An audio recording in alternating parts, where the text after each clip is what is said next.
Loh, kok harga sepatu ini naik banyak ya dibanding tahun lalu? Iya, karena itu merupakan efek dari inflasi. Seperti yang pernah terjadi di Amerika pada tahun 1970-an, harganya naik terus.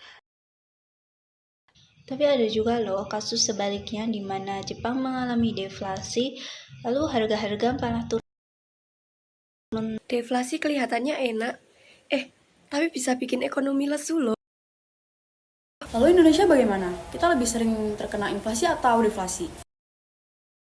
Menarik kan? Mari kita kupas lebih lanjut mengenai inflasi dan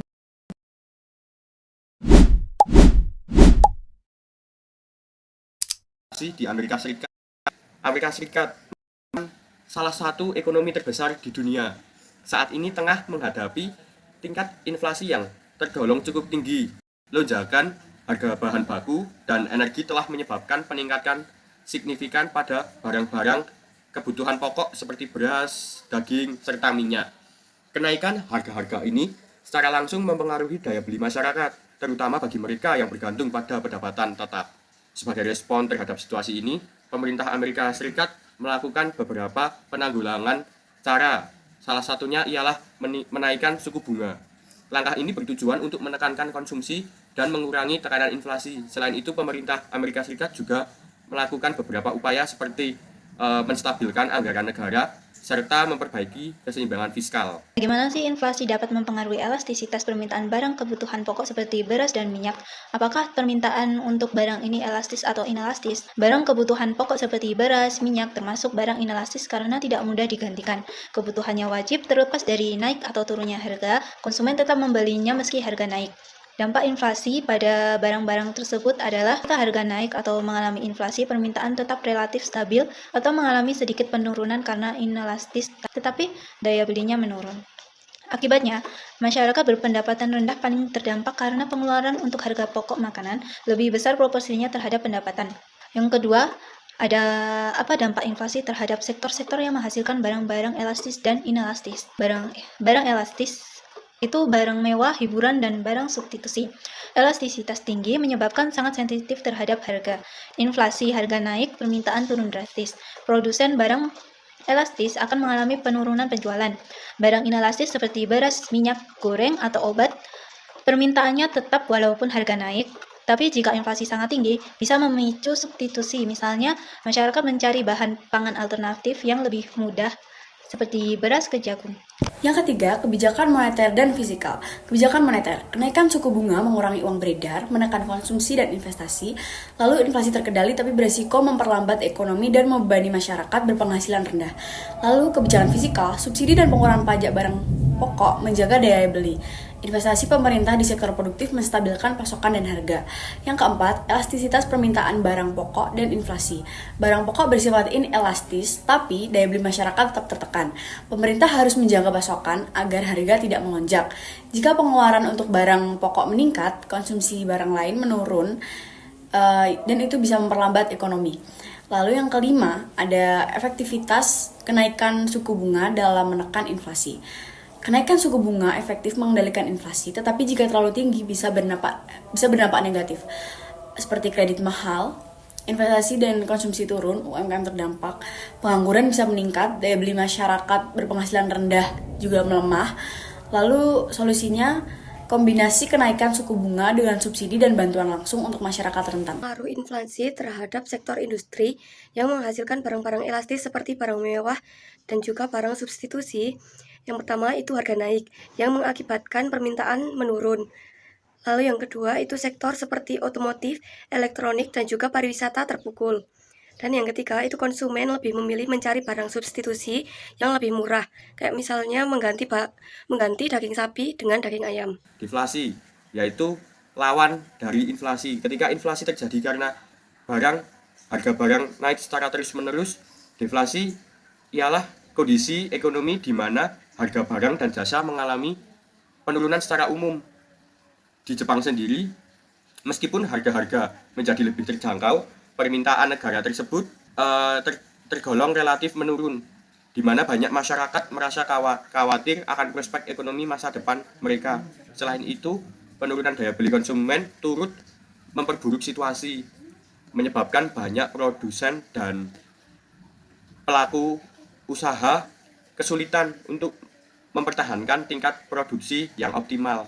Sebagai akhirnya, sejumlah perusahaan terpaksa mengurangi kapasitas produk atau kuantitas produknya.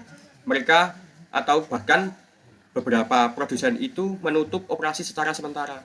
Dampak dari deflasi ini tidak hanya dirasakan dari sektor konsumsi, tetapi juga berpotensi mengarah pada penurunan investasi serta pertumbuhan ekonomi jangka panjang yang lebih lambat. Jika dinilai dari dampaknya terhadap perubahan harga, deflasi cenderung lebih menguntungkan untuk barang-barang elastis. Dari barang elastis, permintaannya sangat sensitif terhadap harga. Lalu saat harga turun atau deflasi, permintaan barang elastis bisa meningkat karena konsumen tergoda untuk membeli barang yang sebelumnya dianggap mahal atau tidak prioritas. Contohnya, barang elastis yaitu mobil. Saat harga mobil turun, konsumen yang tadinya menunda pembelian akan lebih tertarik membeli. Namun, deflasi dapat menciptakan paradox of thrift pada barang elastis. Konsumen cenderung menunda konsumsi karena ekspektasi harga makin turun. Lalu dari barang inelastis, contohnya beras. Beras akan tetap dibeli terlepas dari harga, karena permintaannya tidak banyak berubah. Dan juga penurunan harga tidak terlalu meningkatkan konsumsi.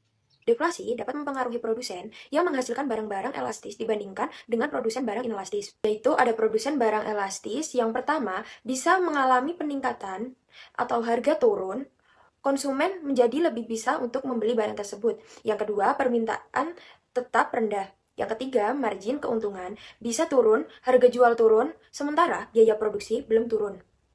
Yang selanjutnya ada barang inelastis, permintaan stabil, tetapi bisa juga rugi karena margin keuntungan tersebut turun. Yang selanjutnya yaitu bisa rugi jika biaya produksi tetap tinggi tapi harga jual turun.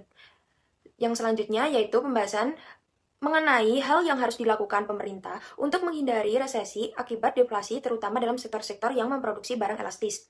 Yang pertama, kebijakan moneter ekspansif, turunkan suku bunga, mempermudah pinjaman mendorong konsumsi dan investasi. Yang kedua, quantitative easing atau QE, Bank Sentral membeli obligasi untuk menambah likuiditas di pasar. Yang ketiga, insentif pajak untuk konsumen mendorong barang elastis. Yang keempat, yaitu subsidi dan stimulus sektor industri membantu produsen barang elastis tetap produksi tanpa harus mengurangi tenaga kerja.